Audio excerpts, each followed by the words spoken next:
आप सभी भाई बहनों का आध्यात्मिक ऑक्सीजन की लघु ज्ञान संदेश कक्षा में एक बार फिर स्वागत है। कल हमने चर्चा रखी थी जोड़ना पे। कल से पूर्व हमने परसों चर्चा रखी थी खाने पे। और आज की चर्चा इन्हीं दो चर्चाओं से संबंधित ही छोड़ने पे करने जा रहे हैं। देखिए, छोड़ने का अभिप्राय क्या है कि जब स्थूल शरीर के स्तर पर स्थितियां मृत्यु की बनने लगती हैं, और कहीं कहीं तो देखिए जीवित अवस्था में रहते हुए भी तन के स्तर पर, यानी कि स्थूल शरीर के स्तर पर कुछ रोगग्रस्त स्थितियां विशेष स्तर पर अमर्यादित हो जाती हैं, तो फिर भोगने वाली इंद्रियां वो उन विषयों को, पदार्थों को सुख भोग नहीं पाती। देखिए, जब जब आप स्वयं खाने के लिए कर्म करते हो, अक्सर मेरा व्यक्तिगत ऐसा मानना है कि देखिए, खाने के लिए पाप नहीं होते। पाप कब होते हैं? जब आप छोड़ने की प्रवृत्ति, संग्रह करने की प्रवृत्ति में लग जाते हो, कानून का उल्लंघन होते हुए पाप कर्म होते हैं। यानी कि कानून का उल्लंघन होते हुए अपराध होते हैं।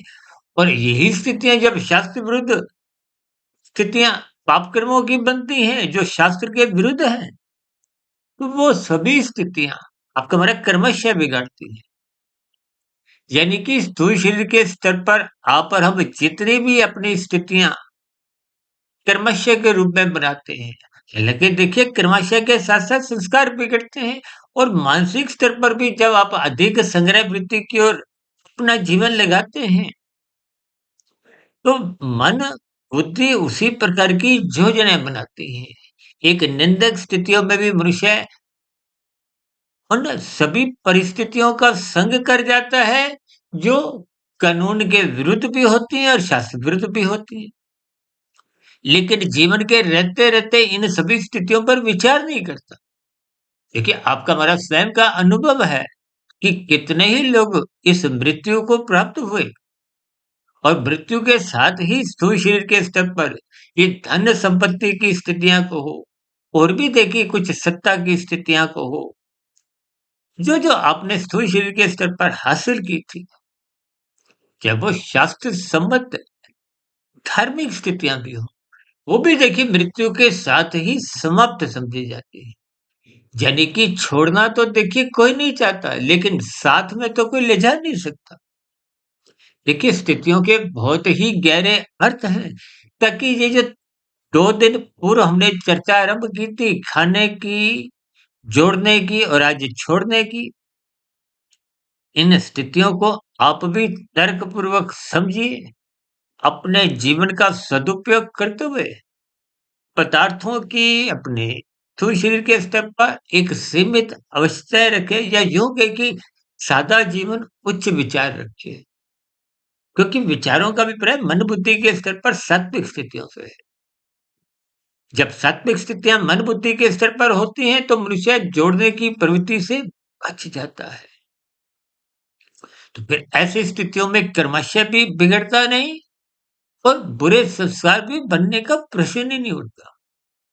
इन सभी स्थितियों पर आप और हम जितना गहन चिंतन करते रहेंगे, उतनी ही आपकी जोड़ने की जो एक प्रवृत्ति, जो संसार में एक साधारण मनुष्य की बनी हुई है, उन प्रवृत्ति से आप अपने आप को अलग रखते हुए, शास्त्र सम्मत स्थितियों का संग करते हुए, अपना कर्माशय बिगड़ने से रोकेंगे, बुरे संस्कार बनने से विशेष स्तर पर इनको रोकने के लिए निरंतर श्रद्धापूर्वक सत्संग करते हुए ब्रह्म मुहूर्त में उठने का एक प्रयास करेंगे।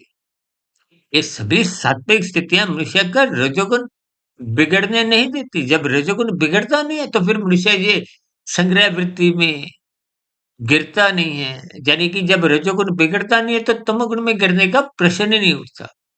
इसलिए इन सभी स्थितियों पर आपको तर्कपूर्वक चिंतन करते हुए खाने की और मर्यादित जोड़ने तक की स्थितियों के तक ही संग करना है, और शेष स्थितियों से बचना है। चर्चा विशेष को यहीं विश्राम देते हैं। शाम को सर्व कल्याण वृक्ष की तर्क संगत विश्लेषक ज्ञान कक्षा में और कल सुबह ब्रह्म मुहूर्त ज्ञान उपदेश कक्षा में फिर मुलाकात होगी। तब तक सुधीर भाटिया फकीर को इजाजत दें। वीडियो विशेष को ध्यानपूर्वक सुनने के लिए आप सभी भाई बहनों का बहुत बहुत धन्यवाद।